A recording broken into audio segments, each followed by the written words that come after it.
কবি জসীমউদ্দিন। আমার বাড়ি যাইও ভ্রমর বসতে দেব পীরে, জল পান্তে পড়তে দেব শালি খানের তীরে, শালি খানের তীরে দেব পিন্নি খানের খই,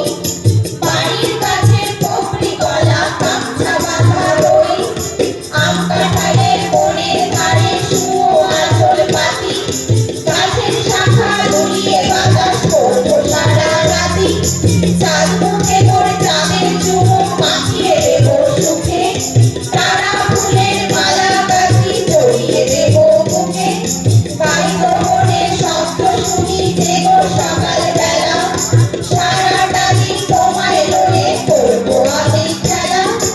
আমার বাড়ির বাড়ির কাছে নারী ফুলের হাসি, পাতলা দিঘির কাজল জলে হাসি যায় হাসি, আমার বাড়ি যাইও ভ্রমর এই বরাবর পথ,